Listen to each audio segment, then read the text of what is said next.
स्वागत है NF news पर। मैं हूं आपके साथ रोहित। 2027 उत्तर प्रदेश विधानसभा चुनाव को लेकर समाजवादी पार्टी ने एक नई स्ट्रेटजी तैयार की है। इसके तहत ब्राह्मणों को साधने की कोशिश की जाएगी और इसीलिए ब्राह्मण सम्मेलन बुलाया गया। अब यहां पर सवाल यह उठता है कि क्या ओवैसी के आने की वजह से खास वोट बैंक जो सपा का है वो खिसकता हुआ नजर आ रहा है, इसीलिए ब्राह्मणों की तरफ जा रहे हैं, या फिर इसके पीछे और कुछ कारण है? क्योंकि योगी सरकार पर लगातार ये आरोप लगाए गए कि ब्राह्मण उनसे नाराज हैं ठाकुरवाद की वजह से। आज इसी सब मुद्दों पर चर्चा करेंगे। मेरे साथ बीजेपी के नेता मृत्युंजय शर्मा जी हैं। बहुत बहुत स्वागत सर आपका एनएफ न्यूज पर। सर, सपा के ब्राह्मण सम्मेलन को बीजेपी किस तरीके से देख रही है? खतरा है आप लोगों पे कि ब्राह्मणों का वोट छिटक न जाए? रोहित जी, ये कोशिश समाजवादी पार्टी और अखिलेश यादव मुझे लगता है हमेशा से करते आए हैं। और जैसे जैसे आपको चुनाव नजदीक आते दिखेंगे, आपको दिखेगा कि वो विशेष जातियों को टारगेट करके कुछ कुछ सम्मेलन करने की कोशिश करेंगे। उसका बैकग्राउंड में रीजन यही है कि अखिलेश यादव को पता है कि जो उनका एग्जिस्टिंग कोलिशन है मुस्लिम्स और यादव्स का, वो सफिशियंट नहीं है उनको सत्ता में लाने के लिए। तो उनको पता है कि इस कॉम्बिनेशन के साथ मुझे और कुछ जातियां चाहिए होंगी और उन जातियों का समर्थन मिलेगा तभी मैं सत्ता में आ पाऊंगा।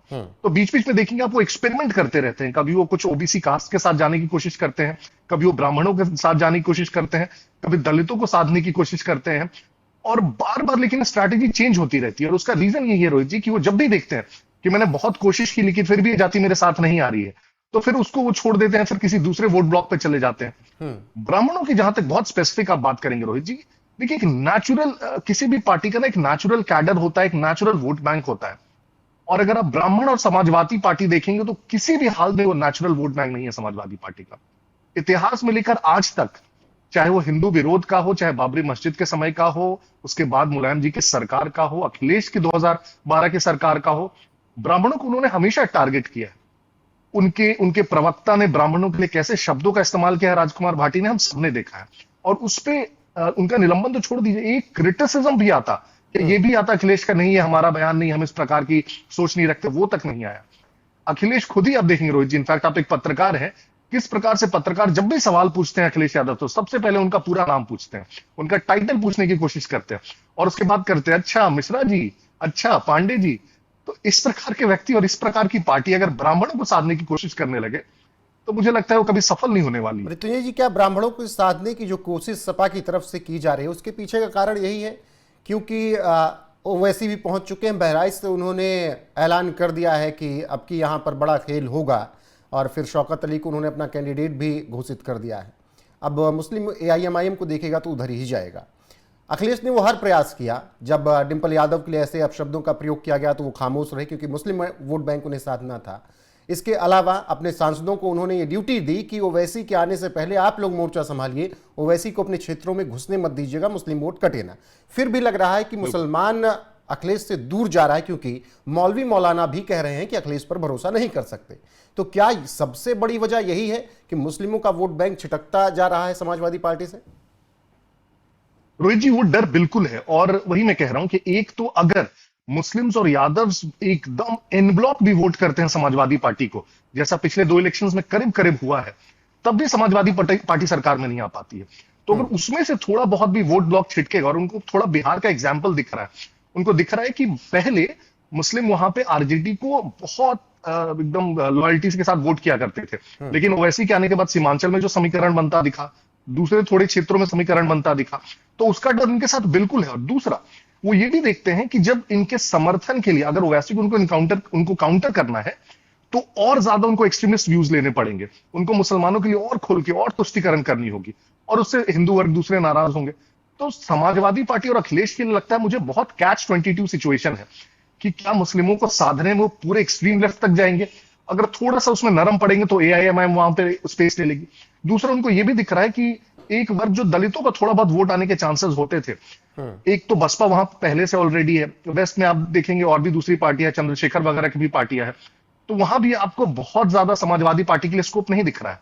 दूसरा, एक समाजवादी पार्टी के लिए जनरली जो सबसे स्ट्रॉन्ग दलित कास्ट है जाटव, उसमें ऑलरेडी हमेशा से गुस्सा रहता है क्योंकि जो मायावती के साथ इन लोगों ने किया था उसके कारण से, तो वो खोजने में परेशान है अखिलेश की कौन सा है। बीच में वो लोधी समाज को अपने साथ लाने की कोशिश कर रहे हैं, बीच में कुशवाहा समाज को भी कोशिश कर रहे हैं।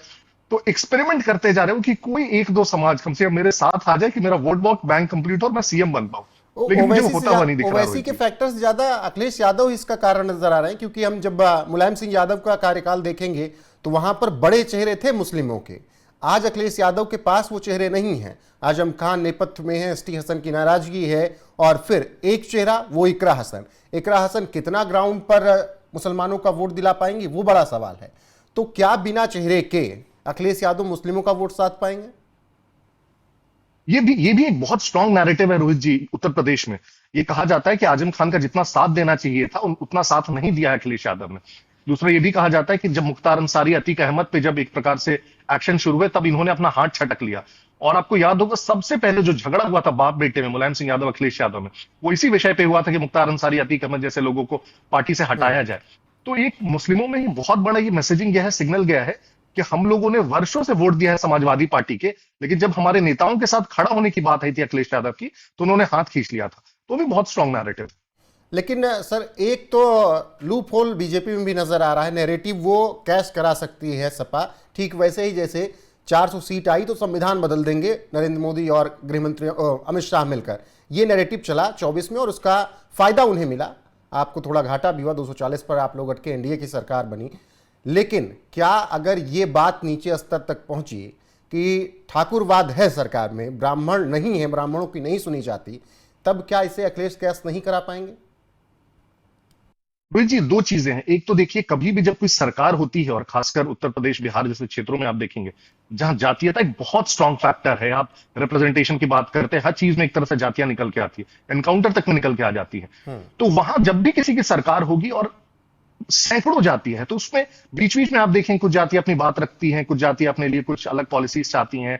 कुछ इनफैक्ट आपको देखेंगे वो या तो ओबीसी में आने के लिए, दलित्स में आने के लिए पिटिशंस जाते हैं। तो ये हमेशा चलता रहता है।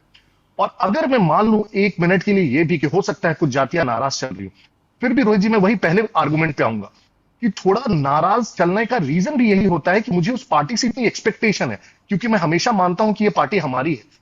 तो अंत में अगर मैं थोड़ा बहुत उससे नाराजगी, मुझे ये भी लगेगा कि थोड़ा बेहतर कर सकते थे, लेकिन क्या जब वोट डालने का समय आएगा तो मैं समाजवादी पार्टी के लिए जाके वोट करूंगा जिन्होंने उन्हीं ब्राह्मणों के ऊपर गोलियां चलवा दी, जो राम मंदिर नहीं बनने दे रहे थे और आज बनने के बाद भी विजिट नहीं कर रहे हैं? क्या एक ब्राह्मणों को उनको कभी वो वोट देगा? कभी नहीं देगा वोट।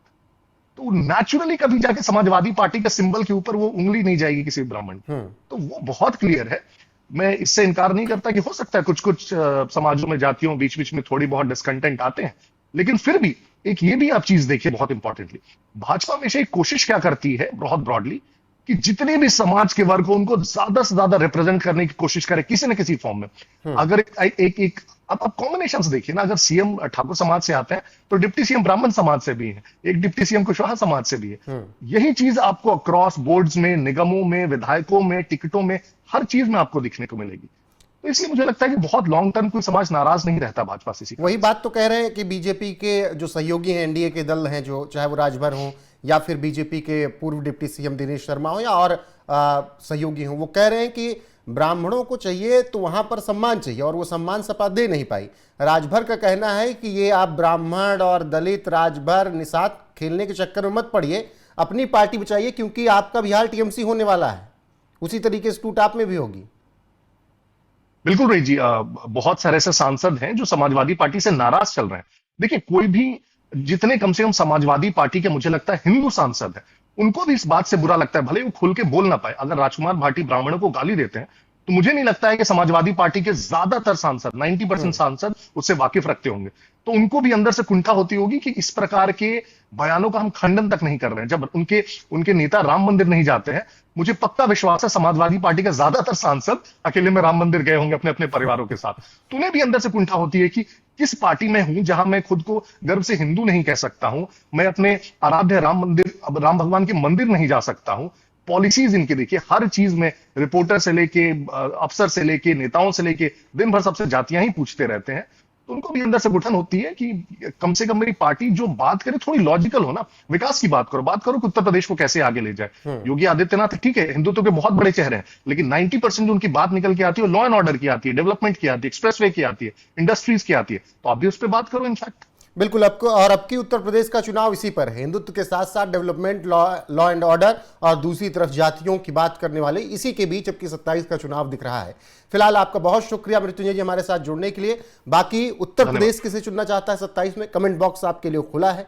ज्यादा से ज्यादा कमेंट कीजिएगा, वीडियो को शेयर कीजिएगा, लाइक कीजिएगा, चैनल को सब्सक्राइब करना ना भूलिएगा। बने रहेगा हमारे साथ लगातार।